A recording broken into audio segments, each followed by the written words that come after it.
All right, let's get ready for a deep dive into the world of subconscious communication. We're going beyond those surface level tips and tricks you see everywhere. Yeah. You've sent over this fascinating academic paper, and I'm dying to know, what kind of hidden language are we all speaking without even realizing it? Well, what's so captivating about this research is that it goes beyond the obvious. We're not just talking about someone crossing their arms and looking grumpy. Right. This paper delves into how our subconscious signals reveal deep-seated emotions, Okay. motivations, and even influence our decision-making. Decision-making, wow. Yeah. But let's start with the basics. Sure. Everyone knows body language matters, but how much can we really glean from a posture or a gesture? More than you might think. Okay. Take this study by Carney, Cuddy, and Yap in 2010. Okay. They found that adopting expansive power poses for just 2 minutes actually led to hormonal changes. Increased testosterone, decreased cortisol, Wow. making participants feel more confident and powerful. Oh, wow. That's not just perception, that's a physiological shift. So it's not just about faking it till you make it. Right. Our bodies are actually sending signals back to our brains. Exactly. Fascinating. Yeah. Okay, so power poses for those high-stakes situations, but what about those subtler cues? Yeah. The ones we might not even be aware of. That's where things get really intriguing. Okay. Let's talk about microexpressions. Okay. These are involuntary facial expressions, often lasting less than half a second, Okay. that reveal a person's true emotions. Interesting. Eggman and Friesen's work in the 1960s, the facial action coding system was groundbreaking here. Okay. They identified specific muscle movements associated with 7 universal emotions: happiness, sadness, anger, fear, disgust, surprise, and contempt. So even if someone's trying to maintain a poker face, Yeah. their true feelings might flash across their face for a split second. Yes, imagine you're in a negotiation, and the other party claims to be happy with the terms, but you catch a fleeting microexpression of disgust. Interesting. That could be invaluable information, Right. allowing you to reevaluate the situation and potentially adjust your strategy. Wow, it's like having a superpower. Yeah. But how reliable are these micro-expressions? Can anyone learn to read them? It does take training, Okay. but research has shown that even with brief training, people can significantly improve their ability to detect microexpressions. Interesting. The key is to know what to look for. Okay. Those subtle movements of the eyebrows, eyelids, lips, even the nose. Yeah. Okay, so micro-expressions are these tiny fleeting signals. Right. But what about tone of voice? Yeah. That's something we're all more familiar with. Absolutely, and tone is incredibly powerful. Yeah. Studies have shown that when there's a mismatch between someone's words and their tone, Okay. we instinctively trust the tone more.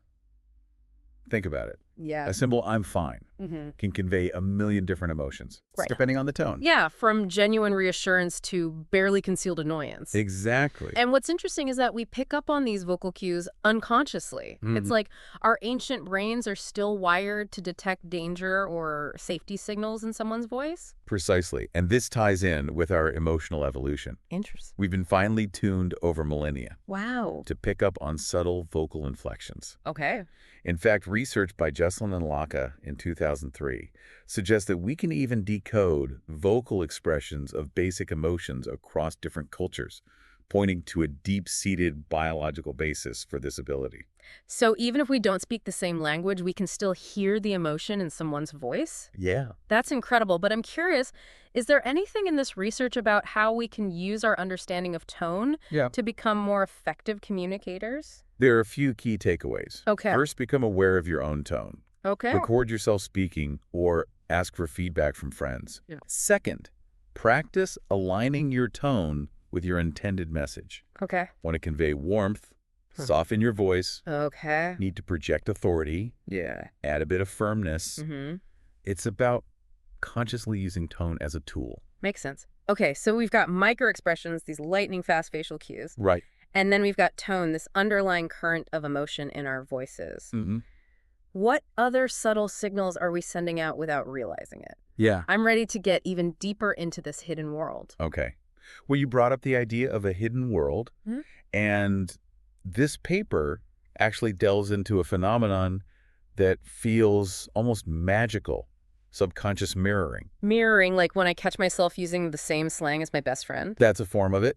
But in this context, we're talking about the way we unconsciously mimic the postures, Yeah. gestures, and even speech patterns Hmm. of the people we like or feel connected to. I've definitely noticed that before. Like if I'm having a really great conversation with someone, we somehow end up sitting in the same way. Exactly. And it's not just coincidence.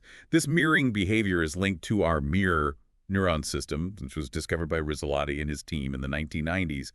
These neurons fire both when we perform an action and when we observe someone else performing the same action. So when I see you take a sip of your coffee, the same neurons fire in my brain as if I was taking that sip. That's wild. It is. And this mirroring effect goes beyond just physical actions. We also mirror vocal tone, emotional expressions, even breathing patterns. So if someone speaks to me in a soft, calming voice, I might unconsciously start speaking in a similar way. It's very likely, and here's where it gets really interesting. This mirroring behavior isn't just a quirky neurological quirk. It actually plays a significant role in building rapport and strengthening social bonds. Hold on, so by mirroring someone, I can actually make them like me more? Is it really that simple? Well, it's not quite a Jedi mind trick, but research does suggest that mirroring can increase feelings of liking and connection. The study by Chartrand and Barg in 1999 showed that participants who were subtly mimicked by a Confederate rated that Confederate as more likable and similar to themselves. It seems our brains interpret this mimicry as a sign of shared understanding and connection, laying the groundwork for trust and rapport. Wow, so mirroring is like a secret handshake of the subconscious. But how much mirroring is good? Yeah. Mirroring. I don't want to creep someone out by being too obvious. You've hit on a crucial point. Subtlety is key. Overt mimicry can come across as mocking or insincere. The most effective mirroring is unconscious and subtle, a delicate dance of nonverbal cues that creates a sense of harmony without drawing attention to itself. So it's about finding that sweet spot where you're reflecting their energy without being a copycat. This is fascinating. Okay, so we've got this whole hidden language of body language, microexpressions, tone of voice, mirroring. How does this all play into our decision making? Does this paper delve into that at all? This is where the research really challenges our assumptions about how we make decisions. We tend to think we're driven by logic and reason, but the truth is our subconscious is constantly influencing our choices in ways we may not even realize. You're telling me my subconscious is calling the shots. I'm not sure I'm comfortable with that. Well, it's not that our conscious mind is completely out of the loop, but it's more like a partnership. Think of it as an iceberg. Our conscious thoughts are the tip above the water, while a vast submerged portion of our mental processes operates below the surface, influencing our perceptions, interpretations, and ultimately our choices.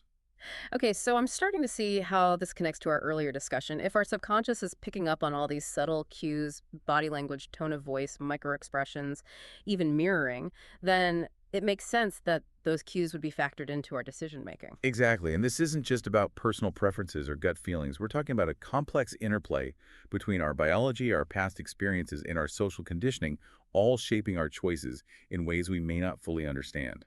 So how can we make more conscious decisions if we're constantly being bombarded with these subconscious influences? Does this research offer any insights into that? It does. The first step is awareness. The more we understand about how our subconscious operates, the more we can start to recognize its influence. We can ask ourselves, am I making this choice based on solid evidence and logic, or am I being swayed by subconscious biases or emotional triggers? So it's about taking that pause, that step back to really examine our motivations before making a decision. Precisely. And here's where it gets even more fascinating. The research dives into specific scenarios where subconscious communication plays a crucial role in decision-making, particularly in high-stakes situations like job interviews, negotiations, even those crucial conversations we have in our personal lives. I'm hooked. Let's delve into those scenarios. I'm ready to level up my decision-making game and uncover the hidden influences at play. Okay, I'm ready to unpack these high-stakes scenarios where subconscious communication can make or break us. Okay. Let's start with something everyone can relate to. Job interviews. I know I always get nervous. Yeah. How can we make sure our nonverbal cues are working for us, not against us? Well, you've hit on a major point. Okay. Interviews are often more about how we make the interviewer feel than what's on our resume. Okay. The research highlights the impact of what's called the halo effect. A study by Nisbet and Wilson in 1977 showed that when we perceive someone as having one positive trait, We tend to assume they have other positive traits as well, Right. even if there's no evidence to support it. So if I come across as confident and likable, Yeah, the interviewer might subconsciously assume I'm also competent and capable. exactly. It's like our brains are taking shortcuts. Wow. And this is where understanding subconscious communication becomes crucial. Right. We can use this knowledge to our advantage, Okay. consciously shaping those first impressions. Okay, so how do we do that? Yeah. Give me the insider tips. It starts with the basics posture. Okay. Amy Cuddy's research on power posing is incredibly relevant here. Yeah. Standing tall, shoulders back, chin up. Yeah.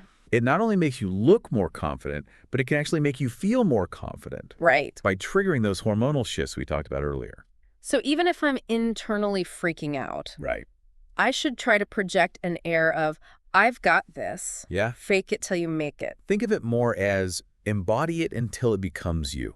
Okay. Your body language can actually send signals back to your brain, Mm-hmm. shifting your emotional state. Interesting. But it's not just about striking a pose. Right. It's about finding that balance between confidence and approachability. Right. You don't want to appear arrogant or intimidating. Right. It's like that fine line between boss and bully. So posture is key. Yeah. What about eye contact? How much is too much? Eye contact is tricky Okay. because it's so culturally nuanced. Right. But in general, good eye contact conveys interest, trustworthiness, and confidence. Okay. It shows you're engaged in the conversation. Mm-hmm. Aim for a comfortable gaze, Right. holding it for a few seconds, then naturally glancing away before reconnecting. Right. Avoid staring intensely. That can be unnerving. So it's like a dance, finding that rhythm of connection and looking away. Yeah. Okay, we've covered posture, eye contact. Mm-hmm. What about mirroring? Can I use that Jedi mind trick in an interview? Mirroring can definitely be an asset. Okay. But remember, subtlety is key. Right. If you're too obvious, it'll backfire. Right. The goal is to create a subconscious sense of rapport Okay. by subtly reflecting their energy and body language. So if they lean forward, Yeah. I could subtly lean forward too. Right. But don't mimic every sip of coffee they take. Exactly. Now let's talk about your voice. Okay. It's not just what you say, Right. but how you say it. Oh, I know this one. I tend to talk a mile a minute when I'm nervous. So, Any tips for reining in my runaway mouth? first, remember to breathe. Okay. Deep breaths can help calm your nerves and slow your pace. Okay. Second, Yeah. practice your answers out loud beforehand, focusing on clarity and pacing. Right. And don't be afraid of pauses. Okay. A well-placed pause can make you sound more thoughtful and confident. Okay. Breathing, pacing, pausing. Got it. Yeah. What about the tone itself? Should I be going for super enthusiastic or more calm and collected? This is where mirroring can be helpful again. Okay. Pay attention to the interviewer's tone and try to match their energy level. Right. But above all, aim for a tone that conveys genuine enthusiasm and interest in the opportunity. So even if the interviewer is a bit more reserved, Yeah. I should still project some of my own excitement. Absolutely. Authenticity is key, Yeah. but letting your passion shine through can be incredibly compelling. Mm-hmm. Remember, you're not just trying to get the job. Right. You're also trying to see if this is the right fit for you. Great point. It's a two-way street. Yeah. Okay, so we've nailed the interview. Okay. Now, what about those tricky follow-up emails? Here's where subconscious alignment comes into play again. The tone of your thank you note should mirror the tone of the interview. Yeah. Was it formal and professional? Mm-hmm. Keep it concise and to the point. Okay. Was it more casual and conversational? Yeah. Let your personality shine through. So I'm not just saying thanks. Right. I'm subtly reinforcing the connection we built during the interview. Precisely. It's about leaving a lasting impression. Right. That's consistent with the image you've projected. Okay. Ready to tackle another high-stakes scenario.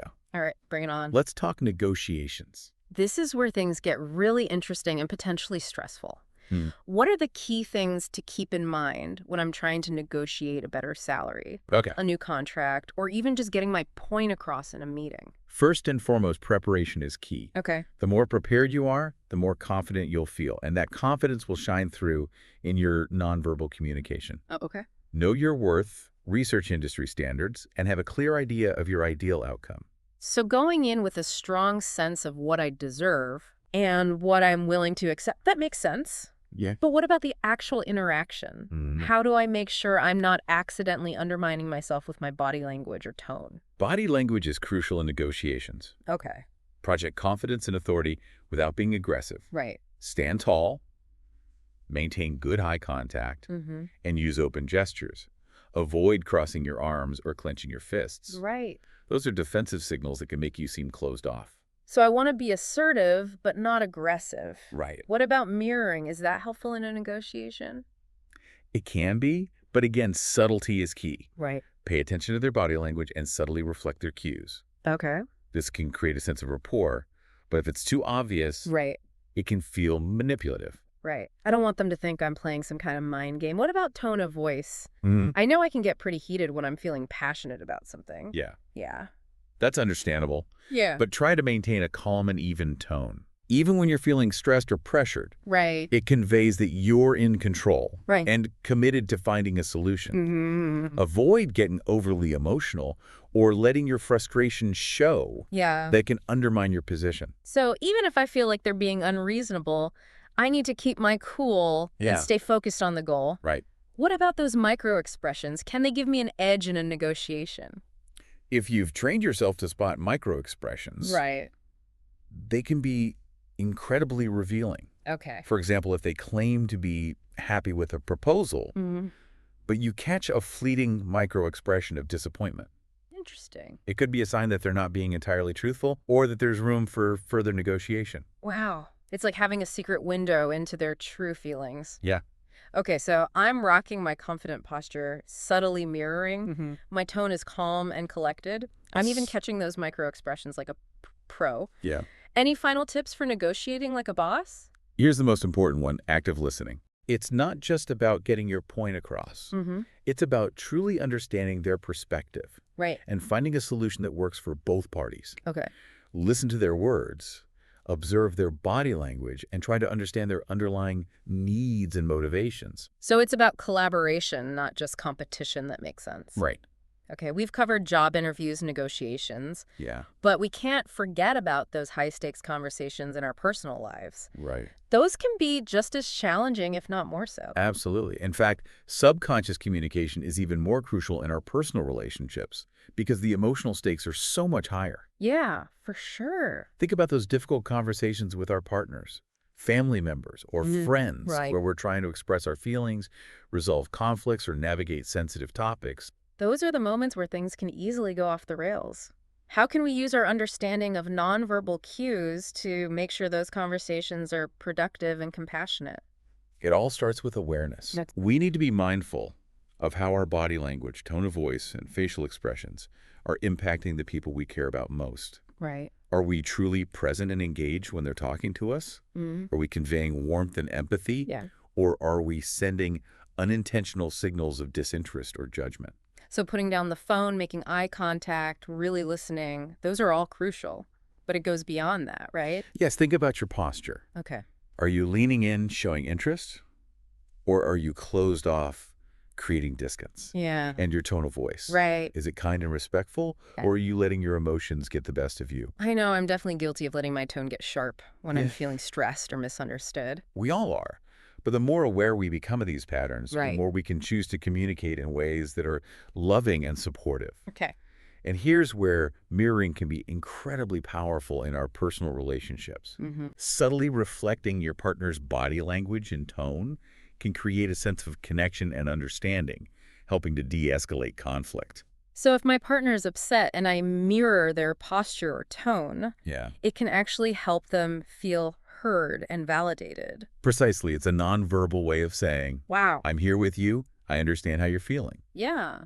And those microexpressions we talked about, Right. they can also play a significant role in our personal relationships. Right. If your loved one says they're fine, but you catch a fleeting microexpression of sadness, it might be a cue to gently probe a little deeper Yeah. and see if there's something they need to share. It's like we're becoming emotional detectives, Yeah, using these nonverbal clues to understand each other on a deeper level. exactly. And remember, the goal is not to use these insights to manipulate or control others. Right. It's about fostering deeper understanding, connection, and compassion in our relationships. This has been such an eye-opening deep dive Yeah. into the world of subconscious communication. It's fascinating, isn't it? I feel like I've been given a whole new set of tools to navigate my interactions with greater awareness and skill. And remember, this is just the beginning of your journey. The Yeah. more you explore this fascinating realm, Mm-hmm. the more you'll discover about yourself, your Yeah. relationships, and the incredible power of human connection. I can't wait to keep learning and growing. Yeah. But for now, it's time to wrap up this episode of The Deep Dive. Okay. Thank you so much for joining me on this explanation. It's been a pleasure. And remember, Yeah. keep exploring the fascinating world of subconscious communication. Right. It's all around us, waiting to be discovered. Until next time, keep diving deep.